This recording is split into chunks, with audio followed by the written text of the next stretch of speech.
सुष्मिता सबसे हसीन लड़कियों में से एक थी। मैंने जब उसे पहली बार देखा तो उस पर अपना दिल हार बैठा। जल्द ही मैंने उस रिश्ते के लिए कोशिश शुरू कर दी। सुष्मिता के माँ बाप ने ज़्यादा देर नहीं लगाई और हाँ कर दी, मगर सुष्मिता की कुछ शर्तें थी जो मुझे बाद में मालूम हुई। पहली शर्त तो यह थी कि शादी की फंक्शन सुबह 8 बजे होगा। बाकी शर्त के बारे में मैं जानना नहीं चाहता था, लेकिन उसने यह बात कही कि शादी से पहले उन शर्तों को जानना ज़रूरी है।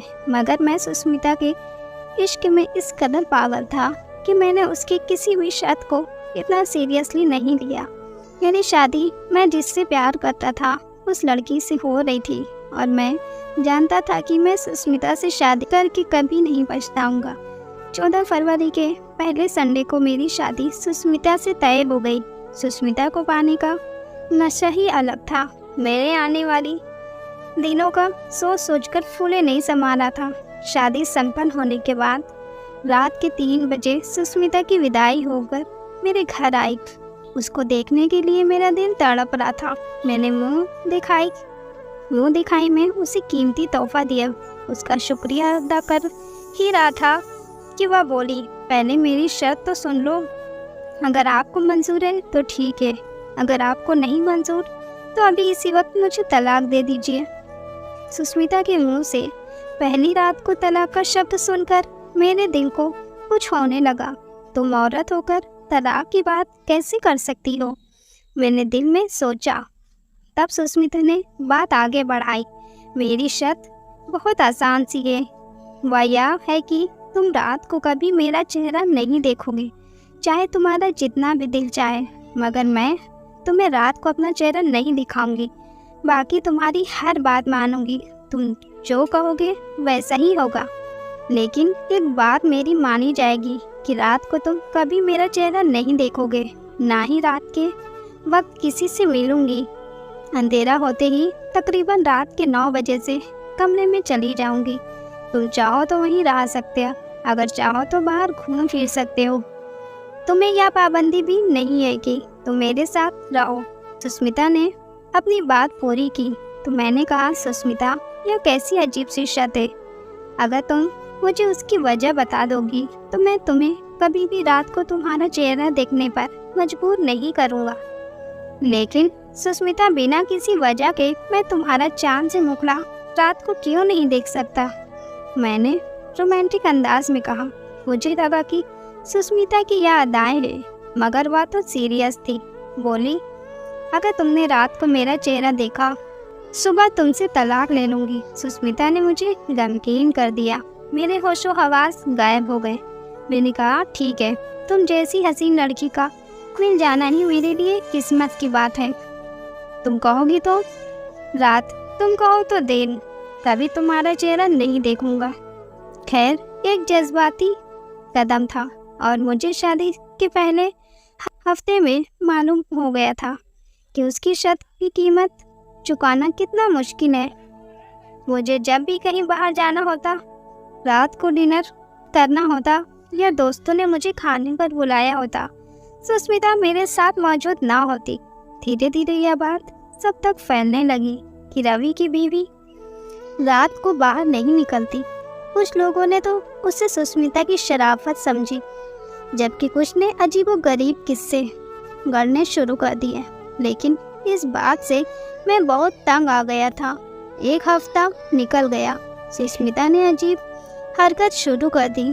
उसने हमारे कमरे का बल्ब खराब कर दिया, उतार कर बाहर फेंक दिया। मैंने कहा, सुष्मिता यह क्या हरकत है? बोली, ऐसा इसलिए कर रही हूँ कि कहीं रात के वक्त गलती से तुम लाइट ऑन ना कर दो और मेरा चेहरा ना देख लो। सुष्मिता की बात सुनकर मेरे को शक बढ़ता जा रहा था कि आखिर उसके चेहरे में ऐसा क्या है जो रात के वक्त नहीं देख सकता। लेकिन हम दोनों में जो वादा हुआ था, मैं उस पर अटल था। उस रात को मैंने देखा, सुष्मिता बहुत बेचैन थी। वह बार बार अंदर बाहर जाती और कभी अपने मुंह पर हाथ रख कर प्रार्थना करती। मैं समझ नहीं पा रहा था उसकी बेचैनी का क्या माजरा है। उस वक्त मैंने उससे कुछ नहीं कहा, लेकिन मैं जान गया कि सुष्मिता की बेताबी की कोई वजह है। हर वक्त किसी का इंतज़ार करती रहती है। उसकी निगाहें फ़ोन पर लगी रहती हैं और जैसे ही फ़ोन आता है हल्की आवाज़ में बात करने लगती है। हम दोनों के बीच शक जैसी कोई बात नहीं थी, इसलिए मैंने कभी उसका फ़ोन सुनने की कोशिश नहीं की। मगर एक दिन सुष्मिता की बात करने के बाद उसके फ़ोन के अंदर मैंने चेक किया कि वह किसी और फ़ोन पर बात करती है। वे उसके मायके वालों का फ़ोन नहीं होता है, बल्कि वह किसी और आदमी से बात करती थी। सुष्मिता ने आखिरी बार फ़ोन पर बात की तो मैंने एक मर्दाना आवाज़ सुनी थी, जिससे अंदाज़ा हो रहा था कि सुष्मिता किसी गैर आदमी से बात करती है। तब उसे जिससे मेरी ज़िंदगी का सुकून चैन लौट गया। बेबी खूबसूरत तो थी, मगर खूबसूरत नहीं। मैंने सोचा कि अब सुष्मिता से बात करने की बजाय अपने मामले के तह तक पहुंचने की कोशिश करूंगा और जल्दी सुष्मिता का चेहरा भी रात के वक्त देखूंगा, ताकि मुझे समझ आ जाए कि मामला क्या है। एक दिन मैं ज़रा रोज़ से जल्दी आ गया था। उस दिन सुष्मिता फिर टहल रही थी। उसकी बेचैनी उसी के चेहरे से देखी जा सकती थी। मुझे अंदर आता देख हैरत से बोली, आप इस वक्त? आप तो रात को 8 बजे आते हैं, आज जल्दी क्यों आ गए? उसकी हैरानी देखकर मुझे गुस्सा आया। क्यों? तुम मेरे जाने के बाद ऐसा क्या करती हो कि मेरे आने से तुम्हें इस कदर हैरानी हो रही है? मैंने गुस्से से पूछा। नहीं नहीं, ऐसी कोई बात नहीं है, सुष्मिता ने बात संभालते हुए कहा। एंड उसी वक्त दरवाजे पर बेल बजी। मैंने शक की नजर सुष्मिता की तरफ देखा। सुष्मिता का रंग जैसे नीला पड़ गया था। मैंने दरवाज़ा खोला तो सामने एक आदमी खड़ा था जो पुलिस की वर्दी में था। उस वक्त मेरे सामने कोई और होता तो शायद मैं शक करता, मगर इंस्पेक्टर विक्रम को अपने सामने देखकर मेरा सारा गुस्सा झाग तरह बैठ गया। इंस्पेक्टर विक्रम मेरा दोस्त था। हम दोनों एक दूसरे को काफ़ी समय से जानते थे और मेरी उससे बातचीत भी होती रहती थी, मगर काफ़ी समय से मुलाकात नहीं हुई थी। यूँ कहिए कि 2 साल से हम दोनों नहीं मिले थे। मैं जानता था तो कि हमारे ही इलाके में इंस्पेक्टर हैं, मगर मैं अपने काम की वजह से उससे मुलाकात नहीं हो पाती थी। यूँ अचानक विक्रम को सामने देखकर मुझे हैरत हुई, मगर उसने ज़्यादा हैरत का इजहार नहीं किया। फ़ौरन ही मेरे गले लग गया और बोला, कहाँ थे तुम यार? इतने अरसे से मुलाकात नहीं हुई है। इंस्पेक्टर का अंदाज तो बिल्कुल ही नॉर्मल था। उसे अंदर ड्राइंग रूम में ले आया, मगर हैरान था कि इंस्पेक्टर को अपने घर कभी नहीं लाया। फिर उसे कैसे पता कि मैं यहाँ रहता हूँ? बातों ही बातों में मैंने विक्रम से बात करने की कोशिश की। बोला, यार यह भी कोई बात है? हम पुलिस वालों का अपने इलाके के हर बंदे का पता होता है। तो विक्रम की बात सुनकर भी मुझे तसल्ली नहीं हुई, क्योंकि मैंने सुष्मिता को विक्रम का इंतज़ार करते पाया था। मैं जानता था कि जिस अंदाज से सुष्मिता टहल रही थी, यकीनन वह किसी का इंतज़ार कर रही थी। इत्तेफाक से बाद में विक्रम निकला तो विक्रम ने मुझसे मिलने का बहाना कर लिया। अब बात मेरी समझ में कुछ आ गई थी, मगर मैं जानना चाहता था कि आखिर विक्रम और सुष्मिता के बीच चल क्या रहा है। इसलिए मैंने सुष्मिता पर ज़्यादा शक करना छोड़ दिया। मेरे दिल में जो भी बात होती है मैं अपने दिल में ही रखता, सुष्मिता पर किसी भी किस्म की शक का इजहार ना करता। एक दिन मैंने सोचा कि अगर मेरी पत्नी सुष्मिता मुझे धोखा दे रही है तो मैं भी उसे उसके साथ वही करूँगा जो उसने सोचा कि अगर मेरी पत्नी सुष्मिता मुझे धोखा दे रही है तो मैं भी उसके साथ वह करूँगा जो उसने सोचा भी ना होगा। दिल ही दिल में दोस्ती शादी की तैयारी करने लगा, लेकिन पहले सोचा कि एक बार सब कुछ अपनी तरफ से ठीक कर लूँ। उस रात मैंने सुष्मिता का चेहरा देखना था। मैं जानना चाहता था कि सुष्मिता रात के वक्त मुझसे अपना चेहरा क्यों छुपाती थी। उसके बाद विक्रम वाली गुत्थी भी सुलझ जाती, लेकिन पहले उसके चेहरे को बेनकाब करना ज़रूरी है।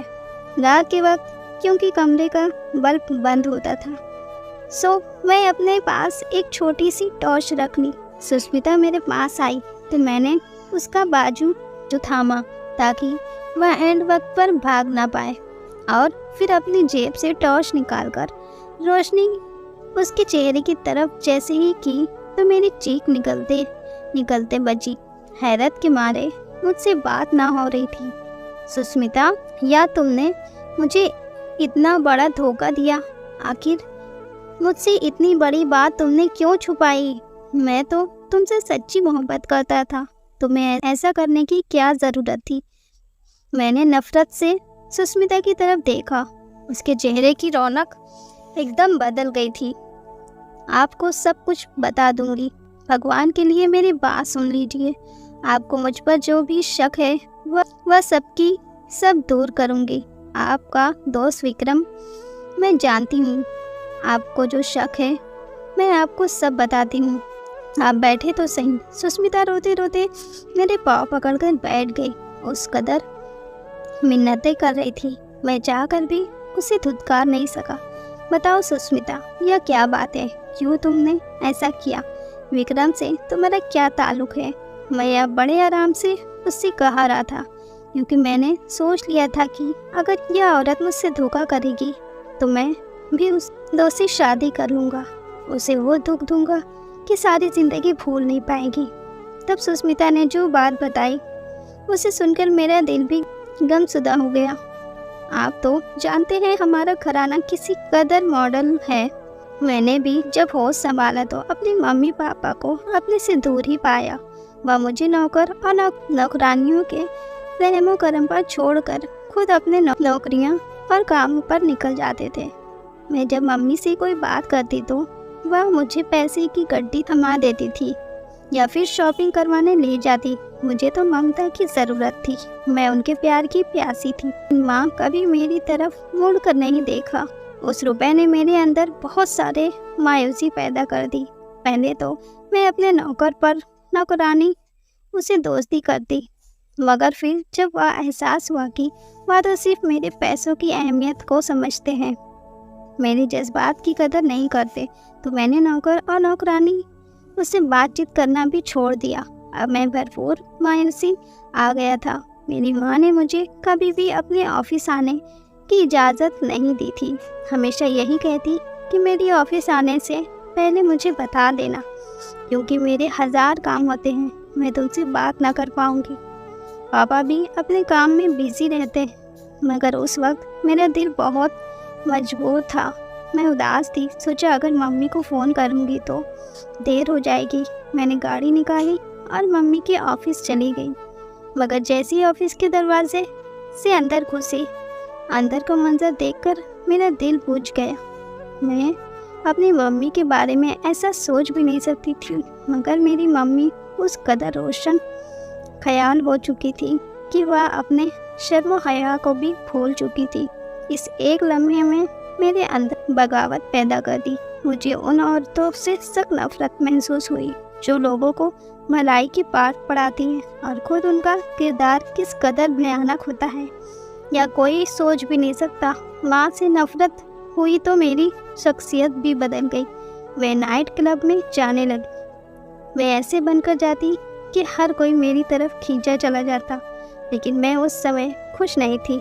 मगर फिर भी ना जाने क्यों मेरी रूह को तसल्ली मिलती कि मैंने अपनी माँ से बदला ले लिया, हालांकि मैं खुद को नुकसान पहुंचा रही थी। अब मैं रात देर तक घर से बाहर रहती। मम्मी पापा को कोई खबर ना थी कि उनकी बेटी क्या कर रही है, और मैं उन सब चीज़ों से बिल्कुल डूब चुकी थी। एक औरत, मैंने इस कदर नशा कर रखा था कि ऐसे वक्त में लड़कियां अपनी इज्जत खो बैठती हैं, मगर मैं उस मामले में खुशकिस्मत थी।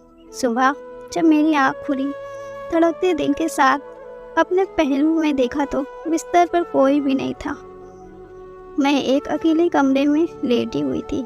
कमरे की सजावट से अंदाज़ा हो रहा था कि किसी मजहब इंसान का रिहायशी कमरा है।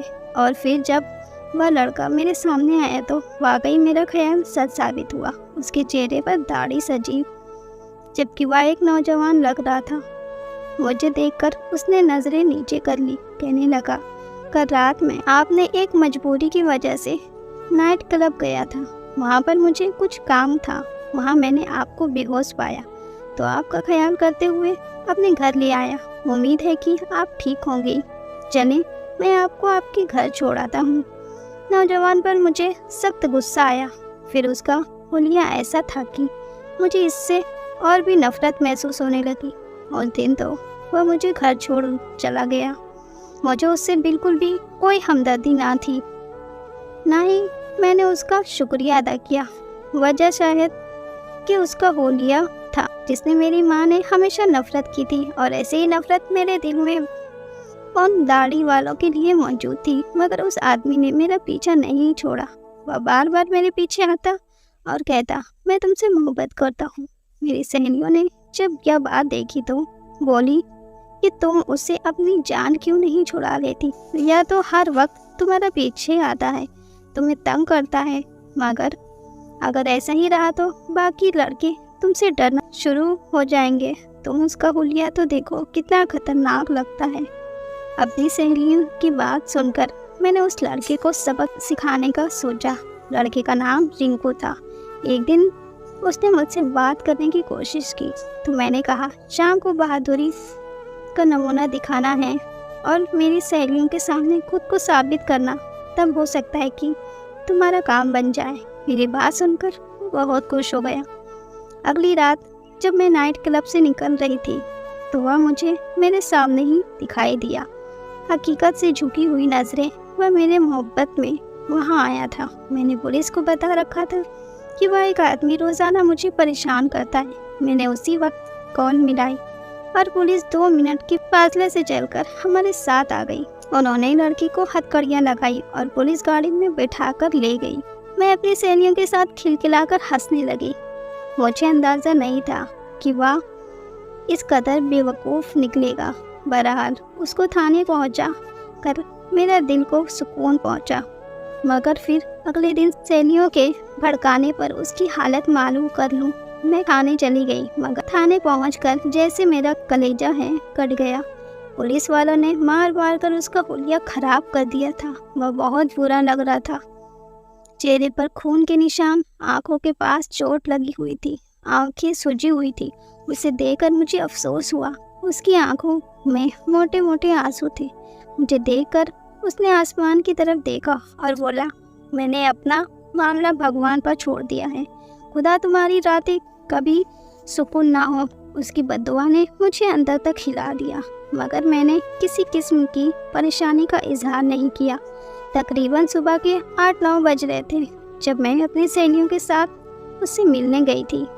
हम लोगों की आदत थी कि हम लोग सारी रात जागते और दिन के वक्त सोते, क्योंकि इस बात की मेरे माँ बाप को कोई परवाह नहीं थी। लेकिन उस दिन मैं शाम को सोकर उठी तो मुझे अपने चेहरे पर जलन महसूस हुई। मुझे लगा कि शायद गर्मी की वजह से ऐसा हो रहा होगा, मगर यह जलन बढ़ती ही गई।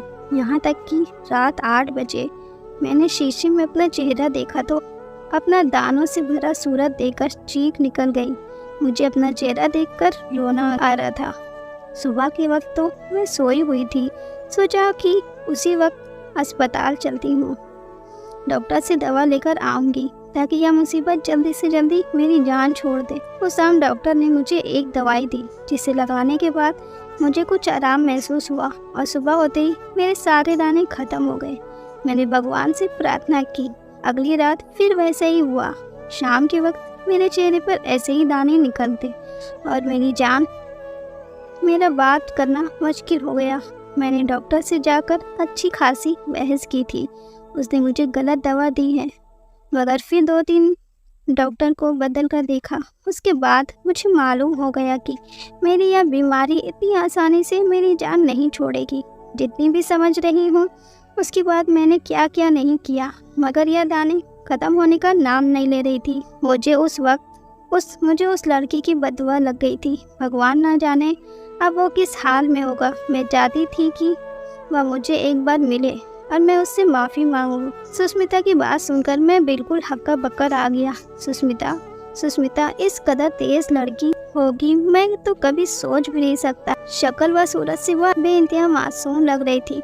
फिर उसकी उम्र भी कम 20-21 साल की होगी। उस वक्त मुझे एहसास हुआ कि मासूमियत का ताल्लुक उम्र से नहीं होता। मैंने कई औरतें ऐसी भी देखी हैं जो 40 की उम्र में इतनी ही सदा रहती है जितनी कोई 18 साल की लड़की भी नहीं होती। मगर अपनी बीवी की जुबान, उसकी कहानी सुनकर मेरा दिल बुझ गया। रही बात विक्रम की, तो उसने मुझे बताया है कि वह विक्रम से रिंकू के बारे में मालूमात लेती रहती है, मगर रिंकू कहाँ गया या कोई नहीं जानता। विक्रम के यकीन दिलाने पर मैं सुष्मिता की बात मान गया, मगर मुझे उस बात पर बड़ा शक होता है। मैं उस पर पहले की तरह कभी एतबार नहीं कर पाया और रात को मैं उसका चेहरा नहीं देख पाता तो अजीब सी अधूरापन महसूस होता है। दिन चाहता है कि दूसरे शादी करूं, मगर फिर सुष्मिता की हालत देखकर सोचता हूं कि उस सब में उसका क्या कसूर है। जो होना था वह तो हो गया, मगर अब सुष्मिता ने अपनी ज़िंदगी बदल दिया है। मेरे ख्याल से उसे उसकी बीते हुए कल की सज़ा मिल गई है। आप लोगों को क्या लगता है, क्या मैं सही सोच रहा हूँ या गलत? मुझे कोई और फैसला लेना चाहिए। धन्यवाद। हमें कमेंट में ज़रूर बताएं। धन्यवाद दोस्तों। वीडियो अच्छी लगी तो वीडियो को लाइक, चैनल को सब्सक्राइब ज़रूर कीजिए। स्वस्थ रहिए, खुश